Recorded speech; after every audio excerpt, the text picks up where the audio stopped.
Hey, what's going on? My name's Druid, and today I have a interesting video on extending the theory craft, but also soon to practice because I have some loadouts set up. So what is going on? What is testing and everything about? Well, it's about Two-Tailed Fox and also Sanguine Alchemy. But the main focus of this is Two-Tailed Fox and kind of like how you can use it in current day. Now, why is this brought to light?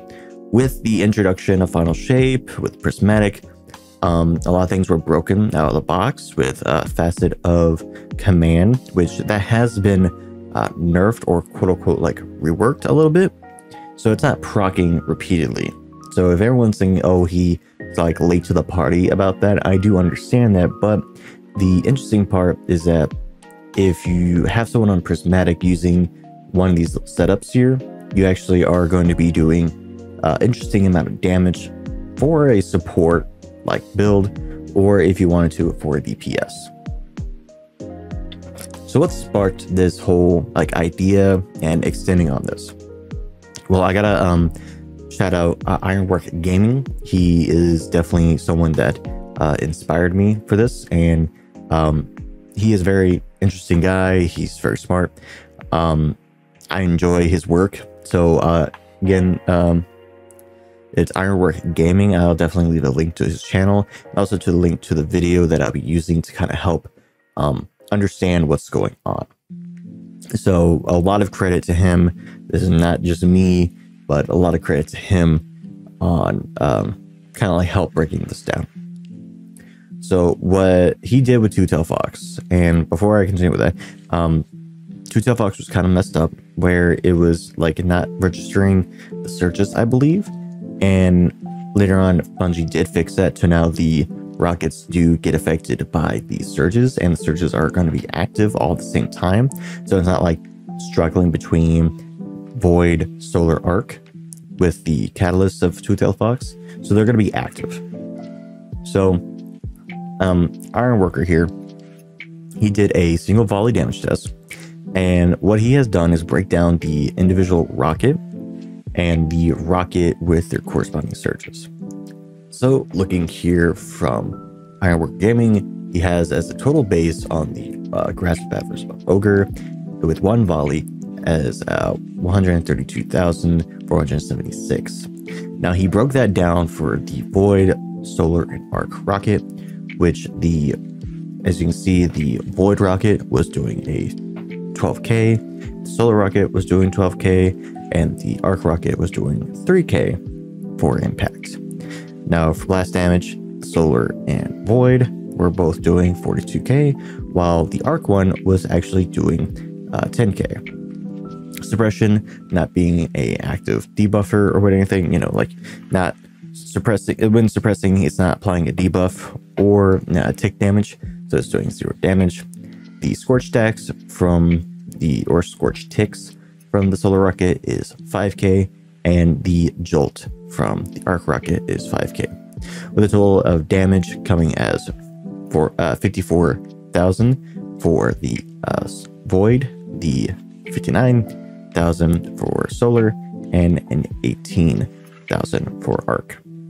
So that is the total damage for each one. As you can see that the Void and Solar one is doing most of the damage, and Arc is kind of not really hitting hard enough.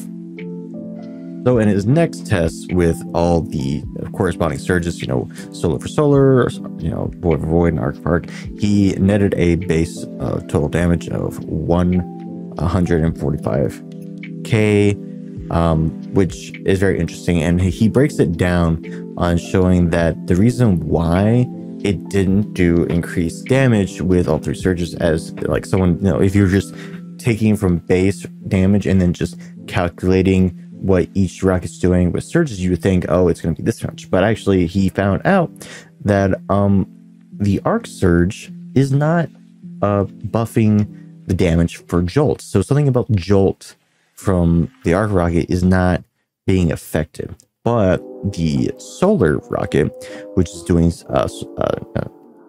Scorch ticks, is actually being affected by the Solar surge. So what I have here is he broke it like way down, as in like what is going on for each thing. And I'm going to start from the top and then bring it down to the bottom so you can kind of understand like what's going on.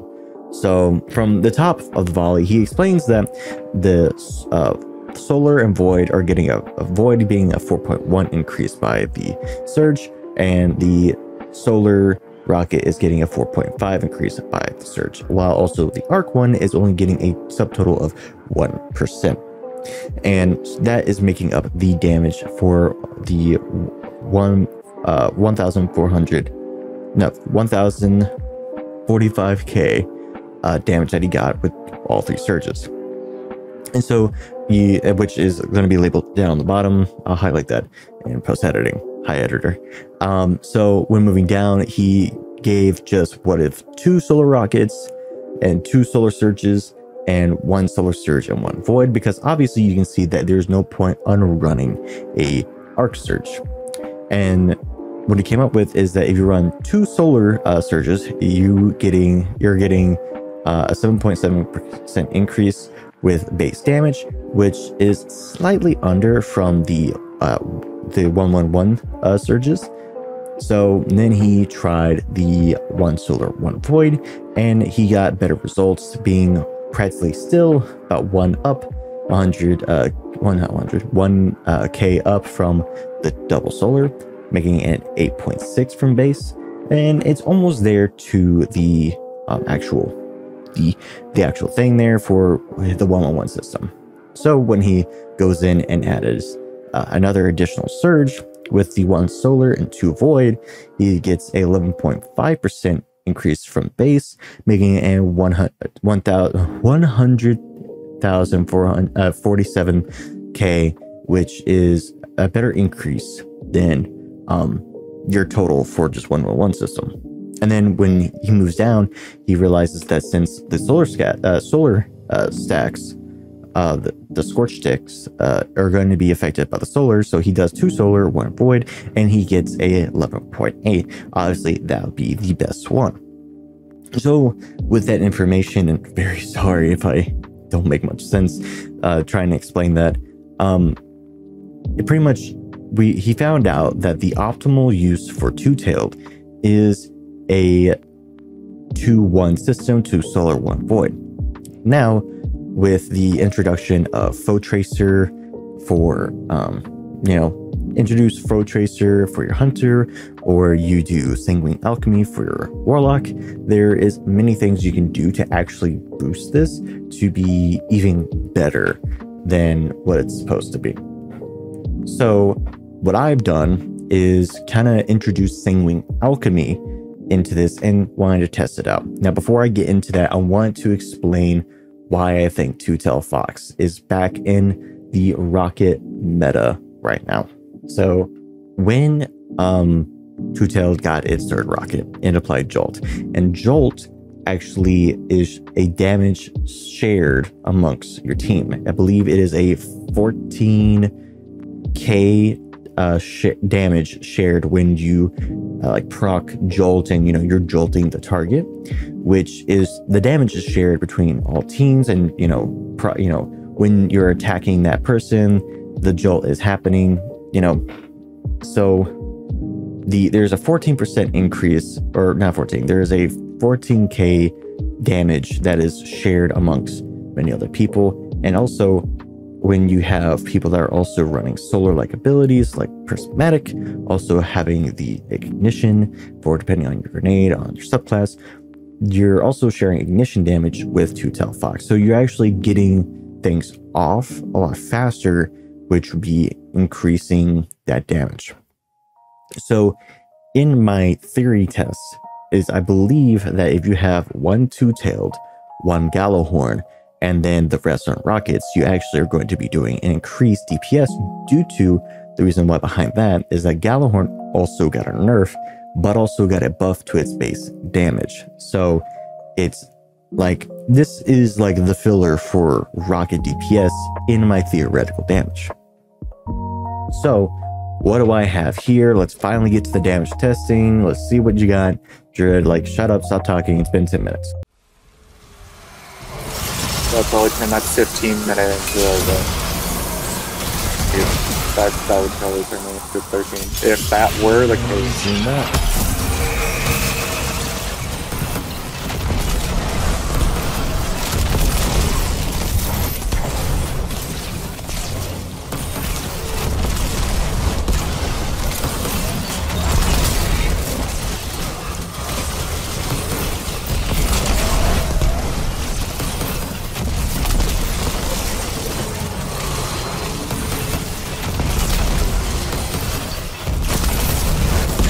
Don't tap it, you just need to hold it. Oh. Okay.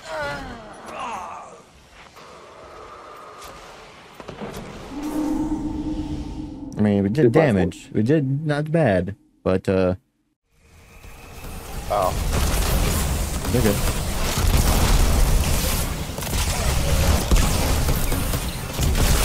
Did I nerf the reload time on this kit?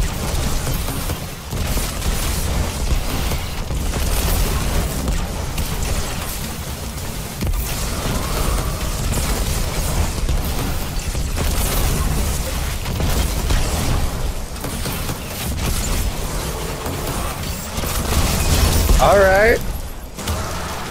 Alright. Yeah, let's see what that looks like. Okay, yeah, I'm eating up. Okay, so if you have two people running it, you're eating up each other's damage. Alright. Yeah. That's okay, one, that's funny. Alright, okay, so okay, let me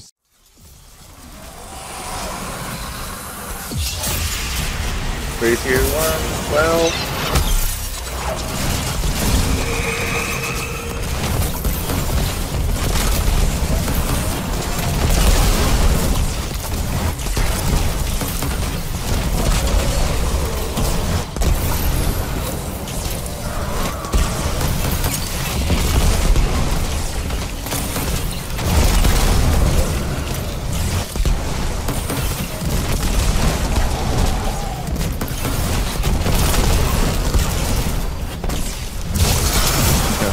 Mine still got locked up, but honestly, we'll see what that damage looks like. So with Dreambreaker, it's about 3 shots, and it's really not bad. That is not bad.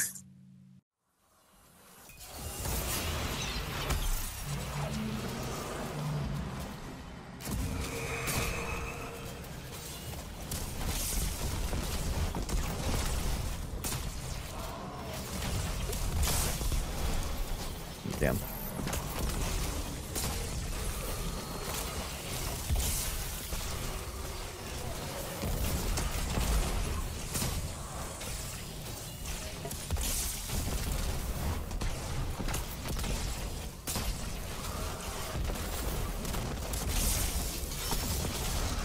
Okay, yeah. They kind of nerfed a lot of things, but I think we kind of got it off. Yeah. 2.9. Okay, yeah, I'm eating up your jolt. Yeah. So that's not bad. Hurt.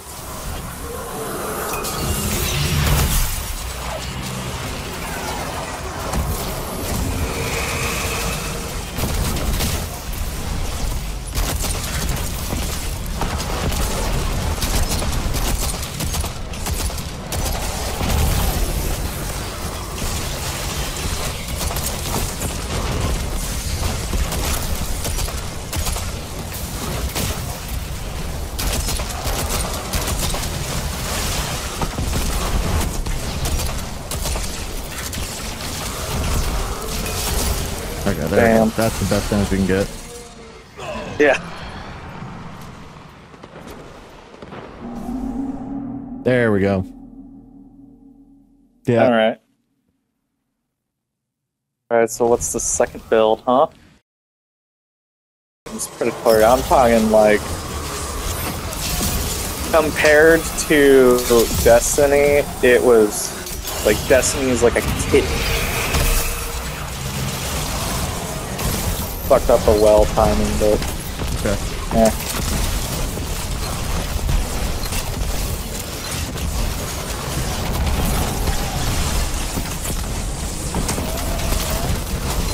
Oh, even field prep on Flynn would be good.